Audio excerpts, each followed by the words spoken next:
We have seen that for manufacturing the semiconductor devices, for manufacturing the electronic devices, we usually make use of the semiconductor materials, okay, like silicon, germanium, and also we will make some compound like gallium arsenide, okay. By using this, we usually use to make the electronic devices. So we will see more about the structure of the silicon.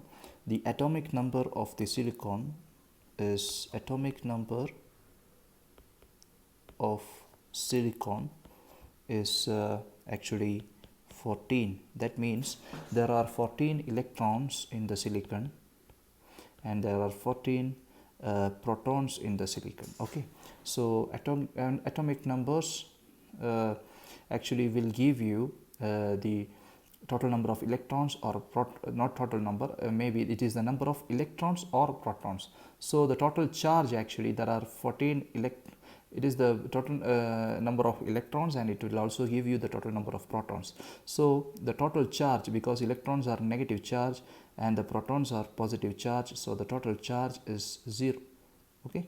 Total charge is 0. Similarly for the germanium, the same thing for the germanium, it is nothing but 32, okay. So we will see what is the what is the configuration according to the Bohr's model, okay. So according to the Bohr's model for the atom, we will see for the silicon. So for the silicon, the number of electrons in each shell, so each orbit we will say as 2n square. So this is the usual formula to calculate the number of electrons in each orbit. That means for n equal to 1, the number of electrons in the first orbit is 2, and for n equal to 2, it become 2 into 2 square. That means you have 8 electrons, and for n equal to 3, you have 2n square, like this, okay. But you can see here, this is already 2 and this is 8, and you know that for the silicon the atomic number is 14, so there are only 4 electrons remaining. So we will see the model now. There are 14 protons in the nucleus, and we have the first orbit, and you can see we have 3 orbits only: the first orbit, second orbit, third orbit, because first, second and third, and by using it that itself we are getting 14. So we have the first orbit, we have the second orbit, and we have the third orbit, okay.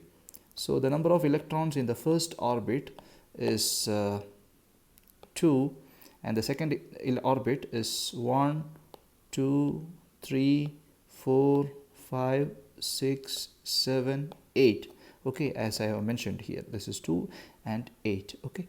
And the third orbit is 4, 1, 2, 3, 4, okay. And usually we will call this fourth orbit electrons that I am showing by using there are 4 electrons. I have made a mistake here, only 4 electrons are there. 1, 2, 3, 4, 5, 6, 7, 8. This is here, okay. Okay, there are 4 electrons only in the shell. You can see this shell, we will call this shell, I am talking about the outer shell. So this is the outer shell, or outer shell. This shell is known as the outer shell, and the number of electrons in the outer shell, we will call it as the valence electrons, okay. So it is nothing but the valence electron. So there are 4 valence electrons. There are 4 valence electron in silicon. So this is very important thing, you have to note it. Now we will see about the case of germanium, okay. So the Bohr's model, we will talk about the Bohr's model for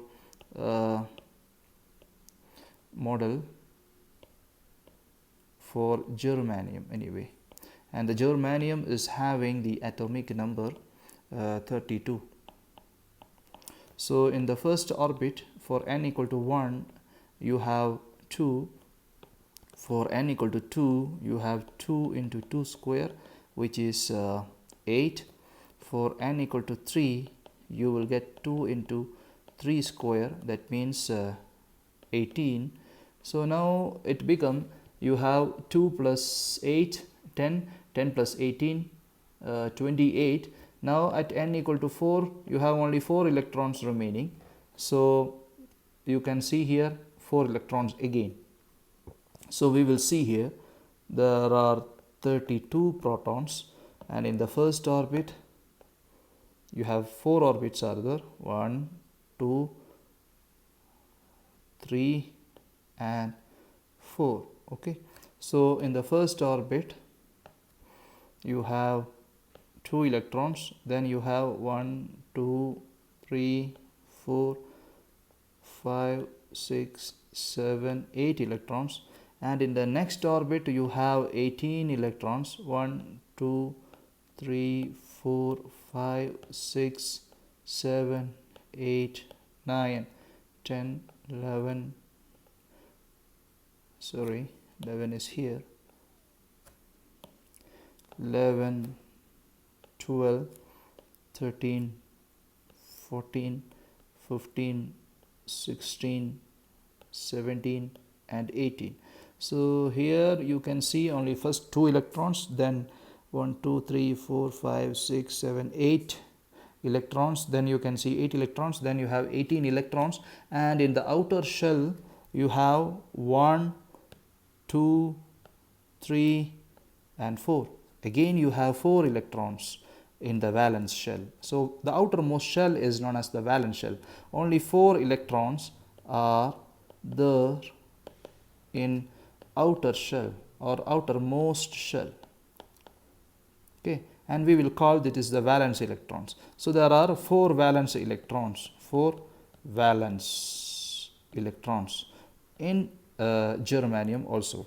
So you can see something which is common in both is nothing but the number of electrons in the outer shell. You can see this is 4 electrons in the outer shell for the silicon and 4 electron for the outer shell in the germanium. This is one of the very important property of the semiconductors. So usually in silicon and germanium you have 4 valence electrons. This is very important thing that you have to remember. We will call it as tetravalent. Tetra actually means 4. Tetravalent. Okay, now we will see the structure of the silicon. So you can see here I can draw like this. The silicon, I can draw my silicon nucleus, that means I have 14 protons, and I will show only this 4 outer electrons I have shown with the blue color previously. You can see this is the outer electrons. So I have 4 outer electrons for silicon. Like this I can show. Other things are not important for us, and that's why I am drawing only. Next, for the silicon, for the germanium, you have 4 electrons again, okay, in the outer shell. So you can see this structure is more or less same, almost same, right? Same structure if we are talking only about the outer shell. So we will see the structure of silicon. A silicon is like a crystal. Actually it is extracted from the sand, you know, sand. So it's very cheap actually. So we can see here what will be the structure of silicon. So I am going to draw the structure of silicon. So you have a silicon atom, you have silicon atom like this. So I am talking about the silicon nucleus now. These are all silicon nucleus. So I am talking like this is the nucleus, okay. So silicon, okay, silicon. Now you know that an atom needs 8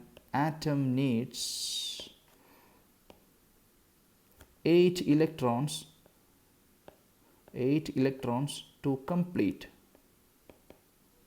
the octet. We will call it as octet, or to have the stability. But you can see here the silicon is having only 4 electrons in the outermost shell. But if an atom is having 8 electrons in the outermost shell, then we can say it is stable. So in a crystalline structure, the silicon and germaniums are crystal, like you know your sugar, okay. So like sugar, it is a crystal.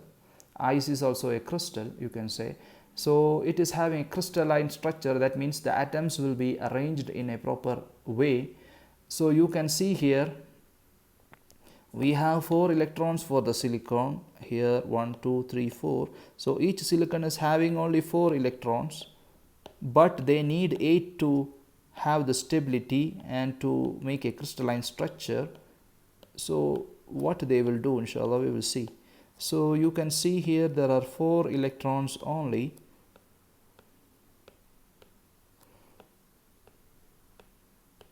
Okay, now it will, you can see, suppose if I take this atom at the center, this guy at the center, what it will do, you can see it is having only 4 electrons. So it will share 1 electron with the adjacent atom here. So now it will become 5. You can say it is 1 2 3 4 and 5 now. Okay, next it will share with the another silicon atom here. So you can say this is 6. It will share with the another silicon atom. This becomes 7. Okay, so you can see here. Okay, I just want to fill this gap now. Okay, this is 7 and it will share with the another atom here. Then it's become 8.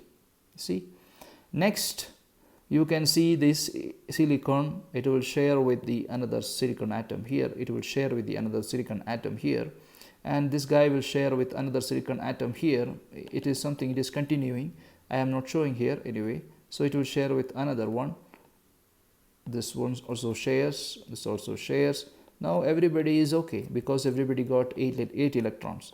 So that is the crystalline structure. Okay, so you can see it is forming a crystalline structure. Okay, so the silicon is having a crystalline structure. So the structure for the germanium will be also more or less, it will be same in the same way. So you just need to replace the silicon nucleus with the germanium nucleus, because in germanium also you have 4 electrons in the outermost shell. So same structure is valid for germanium also. Okay, so this is the structure of the silicon. Okay, now we will see what we can do with this. So I told you we will make the electronic devices by using the silicon. Okay, now we will see what we can make, what we can do with this. Okay, so we have we can add something. Suppose you take a silicon, a piece of silicon or a crystal. So we will, if we are using this for directly for manufacturing the electronic devices, we cannot get anything. It will just act like your conductor. It's not a conductor, it is a semiconductor. Okay, so it will show some poor conductivity and it will not work at all. So what we will do with this silicon, so we will add some other thing to the silicon. That means we will add some other atoms. Okay, so we will add some other atom, other kind of atoms to the silicon, other atoms to the silicon. Okay, so this process is known as the doping. We will call it as doping. So we can add different types of atoms, or we will call usually this as impurities. Okay, these are all impurities. So a pure silicon, suppose if you take a piece of silicon which is very pure, okay, then this is known as intrinsic semiconductor. Okay, semiconductor. But if you take a piece of silicon like this here and you add some atom to it, then you can see that you have the silicon plus some impurities. That means your silicon is not now pure, it is impure, something else is there. So this kind of semiconductor we will call it as extrinsic extrinsic semiconductor. Okay, extrinsic semiconductors. So this is the extrinsic semiconductors. So now what we can do, we can add different types of atom. So you know that the silicon and germanium is actually tetravalent. I have already explained this. That means the valency is 4. Now I can add something like add the pentavalent impurity. That means pentavalent atoms to silicon. That means I will add some atoms with valency 5. That means the valency is 5. So the examples for these are actually the antimony or arsenic. Another one is arsenic. It is also pentavalent. Then phosphorus. Usually the antimony is represented like Sb. Okay, arsenic is actually As, phosphorus is P actually. Okay, now we can also add another type of impurity. That means we can also add, we can have another possibility. We can add trivalent also. Trivalent. What is this trivalent impurity? Trivalent means valency is 3. Triangle, you know it. So its valency is 3. And what are those type of atoms? You can see the examples are boron. Boron is B. Then another is gallium. Okay, Ga. Okay, then is indium. Okay, indium. So you can say that very important point what I want to tell you is, you can say that this is valency 4. That means your silicon and germanium is having valency 4. We will call them as group 4 elements. This is group 4 elements. And your pentavalent impurities are having valency 5. So they are group 5 elements. And these guys, that means the trivalents, are in group 3. So you can add either, here you have the silicon as group 4 elements, group 4 element, yes. You can add the impurities like group 3, or you can add group 5. Okay, you can add this, your impurities. And the silicon is group 4. Okay, so this is the idea of doping. So doping is a process of adding some extrinsic adding some impurities to the pure silicon. That is known as the doping. So it is the process of adding,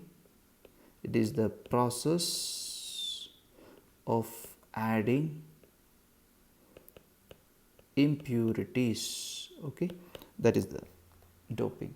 Now we will see what are the two different types of material that we can obtain by adding different types of impurities. So first of all, I am going to explain the impurities. We are going to add the impurities from group 5 elements. So group 5 means, group 5 means the valency is 5. And what are those elements? Those elements are nothing but the antimony. I told you just before.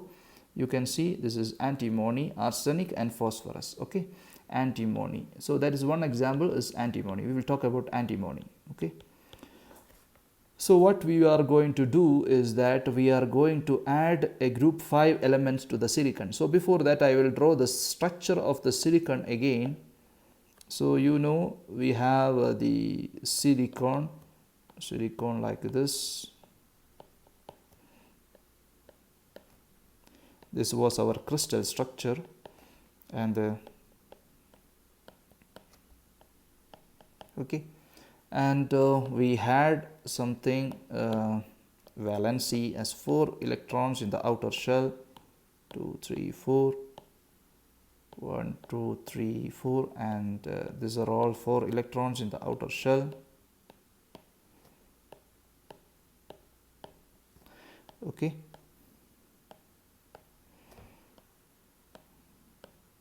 four electrons in the outer shell. Okay, so there are 4 electrons in the outer shell. Now we see, and the bond was like this. These guys are sharing the electrons. Okay, this was the bond. We have already explained this before. You can see these are all the bonds for the silicon. Okay, so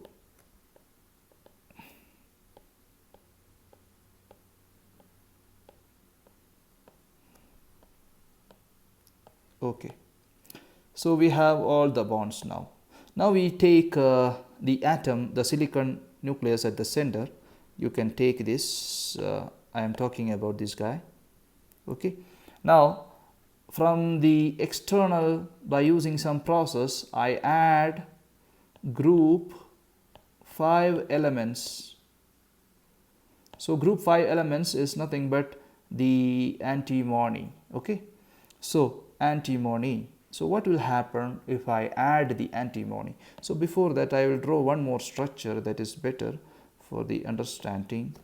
You can here have a silicon. Okay, then you have 1 2 3 4. Okay, now you see everything is in a very good stable state, you can say. So you have a silicon, you have silicon here, then you have 1 2 3 4 electrons. 1 2 3 4, 4 electrons are there. So you can see,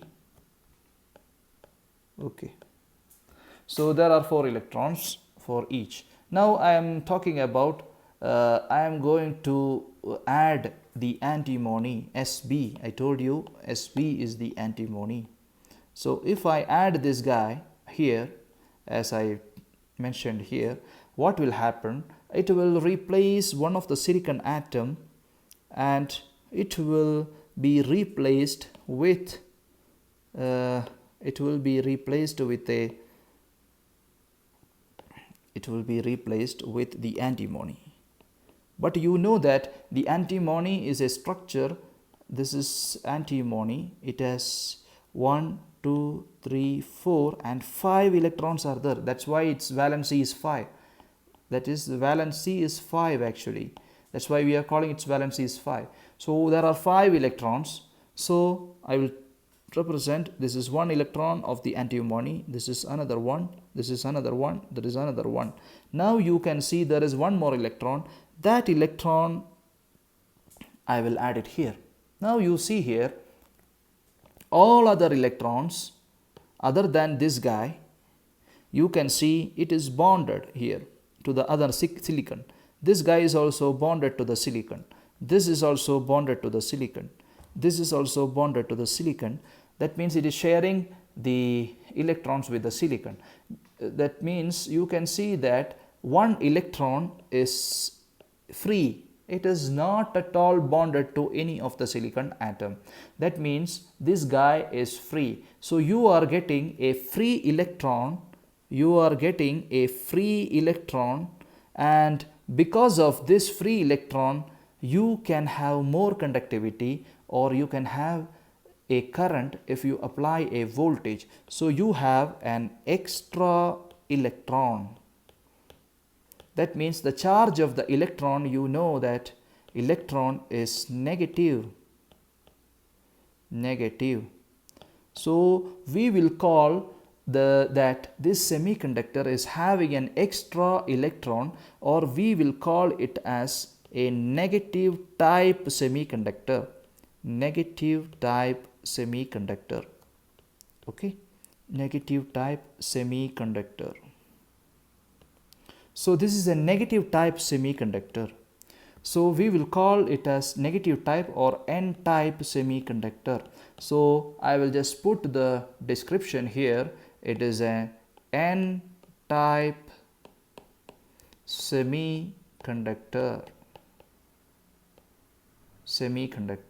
So that is our heading. Okay, so in N type semiconductor we will add the antimony, that means pentavalent impurity. So what I am going to conclude is that, so in N type semiconductor, SC means semiconductor, I will take a pure silicon and I will add group 5 elements. That means group 5 means valency is 5. For example, antimony. Then I will get something like a structure with extra electron silicon and it contains antimony. So extra electron, that means I got a negative charge extra. So I will call it as N type semiconductor. Okay, that's what I am getting. Okay, next I will discuss about another kind of semiconductor which is known as the p-type semiconductor. So if you want to obtain an n-type semiconductor, you have to add group 5. Group 5 means, you can remember like this: your silicon is having 4 electrons and your group 5 elements is having 5 electrons. So you have 4 plus 5, which is equal to 9. You can write this 9 as 8 plus 1, and you know that 8 is required for stability, and you have one extra electron.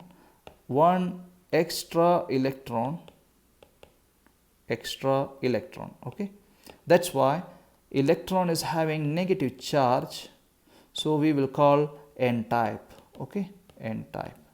So we have an extra electron here, that's why 8 electrons and plus 1 extra electron.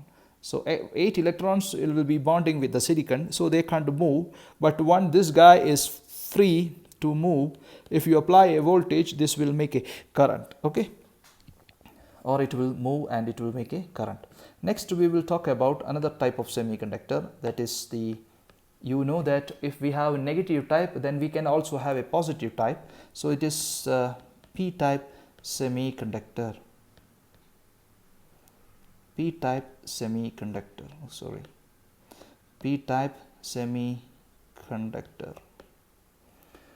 Now you have the silicon, you will add something, you will add the atoms from group 3 or trivalent impurities. So what will happen if you add? That means, for example, it's boron. Okay, so boron, if you take the boron atom, if you take the boron nucleus, I am showing the boron nucleus and I am showing a boron atom with only valence electrons. You have only 3 electrons, I will say. You have only 3 electrons in the outermost shell. You can see there is nothing here. Okay, only 3 electrons are there. Now we will take the silicon structure. I have a silicon like this, silicon nucleus I am showing now. Okay, silicon. Then I will show the valence electrons of the silicon. So there are 4 electrons in the outermost shell of the silicon. So see here, and the silicon was very stable actually. Now it is sharing the electron. Okay, everybody is satisfied. The 8 electrons are required for stability. Okay, then you can see it's okay, fine. Everybody is sharing the electron with the adjacent atom. Okay, like this it is going on. Now there was no issue. Now what we will do is that we will add our boron. So boron is coming and we are adding the boron, and you know the boron is having the valency 3. Okay, now what will happen? One of the silicon atom will be replaced with a boron. Okay, so this guy will be replaced with a boron. Boron is coming now here, and it is having 3 electrons, 1, 2 and 3, and there is no 4th electron actually, you can see. So you can see there is a vacancy, there is a chair, you can say there is a vacancy. So no electron at this portion, no electron, or we can say electron is absent. If an extra electron is there, then if an extra electron is there, you know that it is n-type semiconductor. If an electron is absent, then we will call, we have a positive type semiconductor. Okay, so what I am going to say is that you have the silicon with 4 electrons, and you have boron with 3 electrons. So if you add all these things, what you will get, you are getting 7 electrons, but we need 8 electrons to complete the octet. Okay, so you can see here 1 electron is absent, so we have got a vacancy. So this vacancy, we will call it as the positive charge, or we can say, so we will call there is no electron, there is a vacancy, or another name for this is nothing but the hole. Okay, so in a p-type semiconductor you have extra hole actually, so you have a hole. So that's what happening in a p-type semiconductor. So if you want to obtain the p-type semiconductor, you have to do the doping, that's I told you, doping by using trivalent impurities. So doping has to be done using trivalent impurities. So that's what I want to tell to you. So we will see the atomic structure of silicon now. Again, this we have now 2 types of semiconductor. So we have n-type and p-type semiconductors. So how to obtain n-type semiconductor? By adding group 5 elements, but p-type can be obtained by adding group 3 elements. And what are these group 5 elements? Arsenic, sorry, not arsenic, it's antimony, that means Sb, antimony. Then you can add the phosphorus, arsenic, etc. Yes, arsenic, As, and phosphorus. Then this, the examples, group 3, boron. Okay, boron, that means B, gallium, Ga, indium, etc. Okay, iron. So these are all the different types of materials. Now you know that in n-type semiconductor you have an extra electron, right? Extra electron. But in p-type semiconductor, electron is absent. 1 electron is absent. That means we have a hole actually. We have a hole, vacancy. Okay, so that's what. Now I want to tell you that if you take the antimony here, suppose this is antimony, and you have a silicon atom that I told you.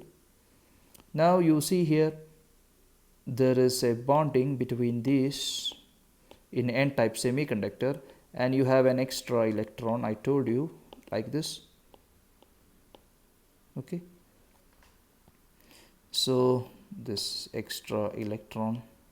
Now what will happen if this extra electron moves away when I apply some voltage? Suppose if I take this material and apply some voltage, that means I am giving a voltage, I am giving a battery with positive here and negative here, and you know that this is an electron, this guy is an electron. Whenever it sees a positive voltage potential, this will move to this region, right? So whenever this moves away, what will be the situation? That's what I am saying. So when it moves away, what was the total charge of the atom actually at this portion? That's what I am going to show it. At this portion, if I take this portion, what is the total charge? The total charge, you know that the silicon, you know that the antimony is an atom. So for all atom, you know that it is neutral. So the total charge is equal to 0. That means the number of positive charges in the nucleus of antimony will be equal to the number of charges, number of electrons in the, or number of charges, negative charges due to the electrons. So the total charge will be equal to 0. But when I apply a voltage, the chance is there this electron will move away. So whenever the electrons moves away, it is losing one electron. When it lost one electron, what will happen to the antimony? The antimony will become a positive ion. Positive ion. So that's what I am going to explain. So you can see here I am giving a voltage. So whenever, if I consider the piece of this silicon, actually I can say that whenever the electrons moves away like this, due to the applied voltage, if you apply a positive voltage here and a negative voltage here, electron will move away. Then what will happen to the atom? The atom will become an ion, Sb. It become a positive ion. So I will represent not with Sb, I will represent like positive ion. So you have a positive ion and a negative electron. So if both are sitting together, at this position, then you can say that the total charge equal to 0. So if one electron moves away due to the applied voltage, then it is losing one electron. That means your ion will be having one positive charge. Okay. But if both are sitting together, the total charge is equal to 0. So we can represent the n-type semiconductor with a positive ion and an electron. Now we will see what is the situation in the case of p-type semiconductor. In the case of p-type semiconductor, you have a boron, you have silicon, and 1, 2, 3, you have bonding here, and you see 2, 3, 4, you have bonding here, and you apply some voltage, then negative and positive. So you have a vacancy already due to the electron. You have a vacancy due to the absence of electron. You have a vacancy. Now you know that when you apply a voltage, what will happen? You know that current will try to make a current. So there will be electrons at this negative end, and this guy will come and sit here in the hole. So whenever because there is a vacant position, so whenever it comes and sit there, then what will happen? If something comes and sit there, then the total charge at this point, that means the total charge become total charge. Previously, if the electron doesn't come, the total charge was 0, but when the electrons come, and sit in the hole, total charge total charge become one positive charge, right? Total charge become positive, right? So I can represent the same thing, the charge will become positive, right? Not positive, sorry, the total charge become negative because electron is coming, sorry for that.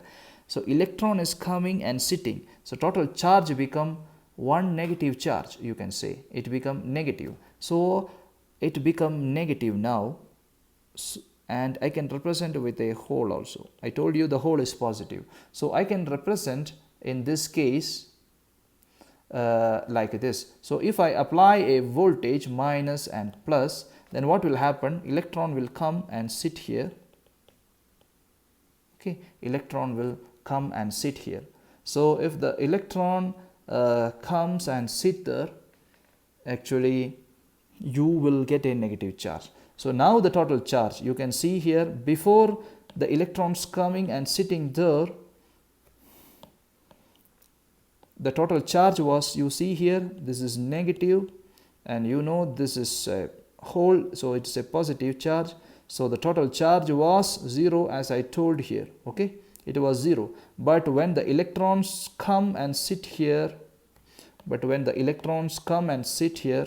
at this portion, then what will happen? The total charge become like this. That means when the electron come and sit in the hole, the total charge become negative. The total charge become negative because previously it was neutral, 0 charge.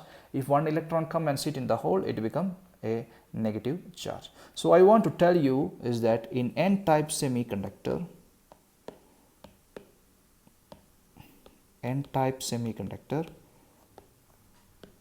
and this is p-type semiconductor. N-type semiconductor I can represent with extra electron. That means extra electron, I can have an extra electron. So I have a positive ion and extra electron.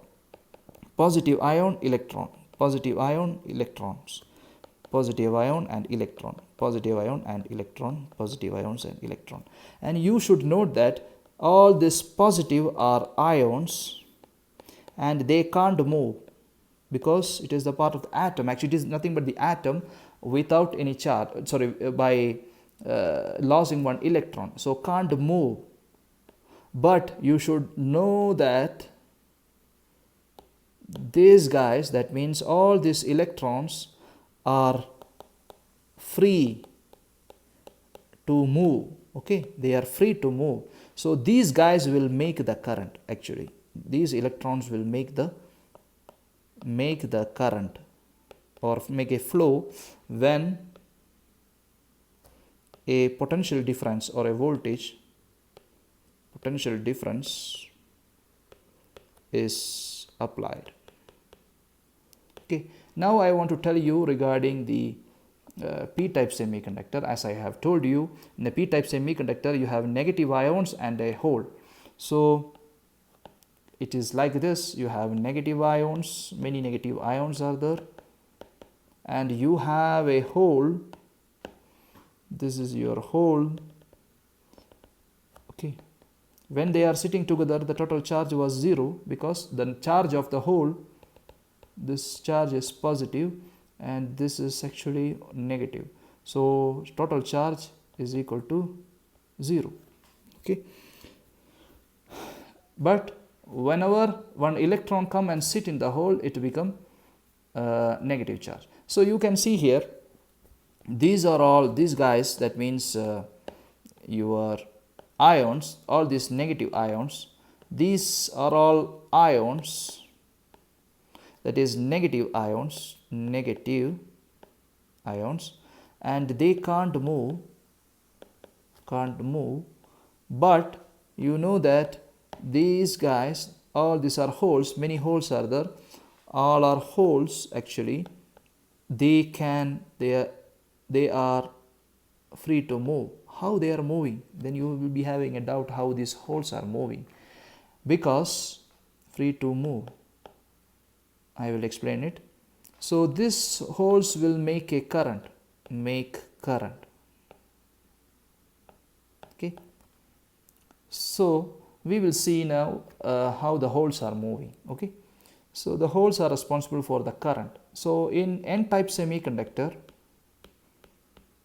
electrons are making the current. That means in n-type semiconductor you have electron current, and in p-type semiconductor you have the hole current. Okay, so we will call this electrons and holes are majority carriers. Majority carriers. So what is this? I will explain in a more clear way. So you can say that electrons in n-type is nothing but the majority carriers. Majority of the current will be due to the electrons, and the holes in p-type semiconductor is actually, it is the majority carriers. Okay, majority carriers. Majority carriers. So I will explain majority carriers. Okay, so in p-type, in n-type, it is nothing but the electron. In p-type, the majority carriers are holes. Okay, now we will see how the hole current will looks like.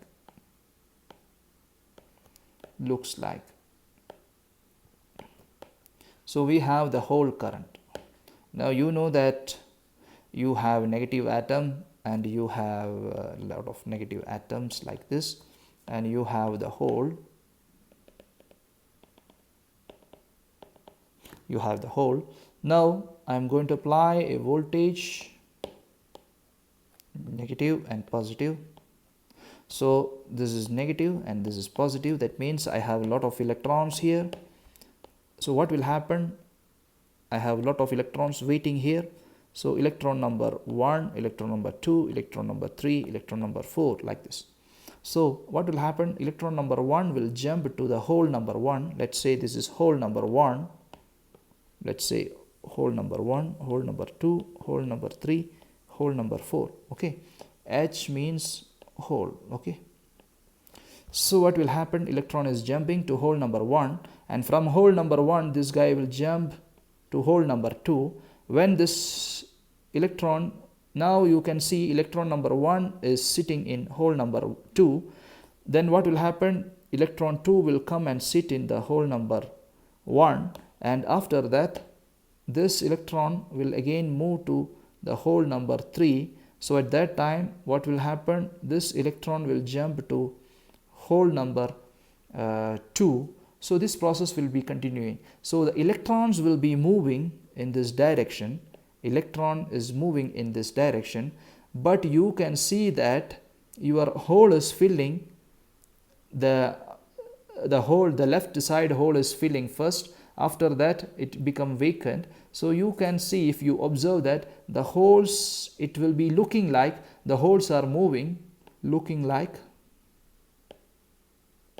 the holes moves in the opposite direction to that of electron. So it will be looking like the holes are moving like this. So you can see the electrons are moving in this direction, but the holes will be moving, it will be looking like the holes are moving in the opposite direction. So this is how the current is made. Okay, inshallah we will explain more about the N and P type, what will happen if we join the N and P type semiconductor. Okay, thank you.